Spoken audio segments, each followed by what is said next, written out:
ओम नमः शिवाय। शिखा को हिंदू धर्म का एक उपलक्षण माना गया है। प्रकृति और विज्ञान के नियमों को ध्यान में रखकर शिखा शास्त्र तैयार किया गया है।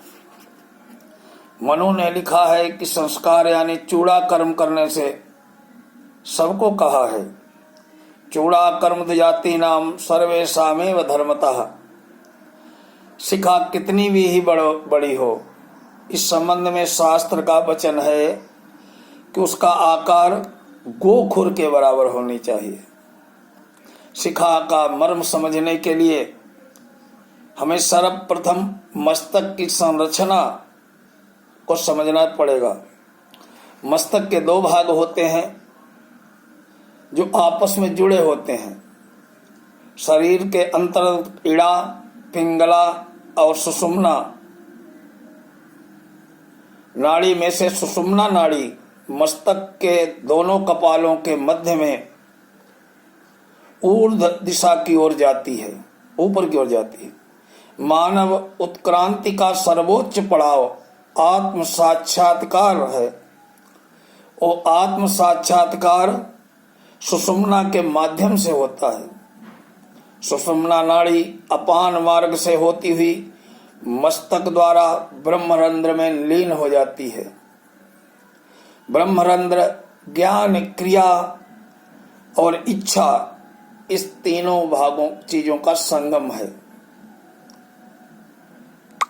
इसी कारण मस्तक के मध्य भाग को अपेक्षाकृत ब्रह्मरंध्र को अधिक ठंडापन स्पर्श करता है, इसलिए उतने भाग पर केश होना आवश्यक है।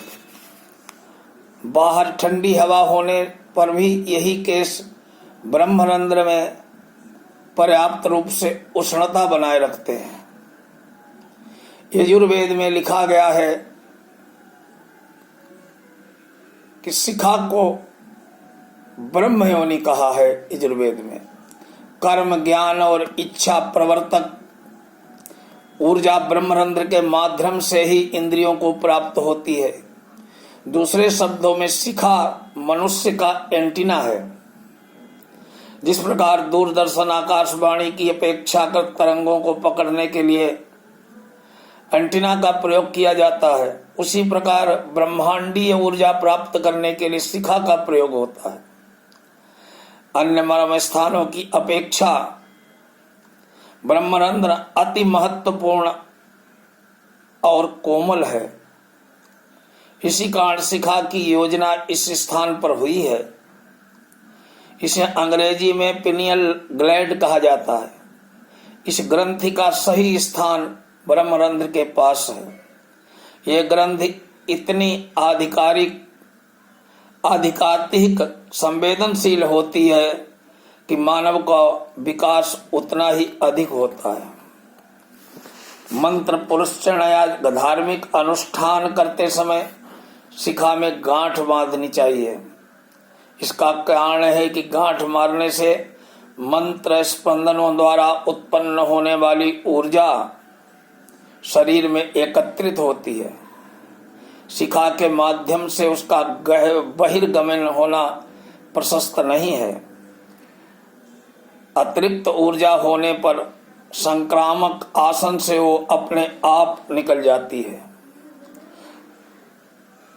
संध्या करते समय शिखा बंधन स्वतंत्र विधि है। शिखा ग्रंथि में चामुंडा देवी का अधिष्ठान माना गया है। चामुंडा देवी विचार प्रदूषण और ध्वनि प्रदूषण रोकती हैं। अतः तिष्ठ देवी शिखा मध्य प्रार्थना करने के उनके लिए की जाती है। आयुर्वेद में मांस मर्म, शिरा मर्म, स्नायु मर्म, अस्थि मर्म, संधि मर्म आदि कुल 107 मर्म है। उनमें से अति महत्वपूर्ण 19 मर्म अधिप है।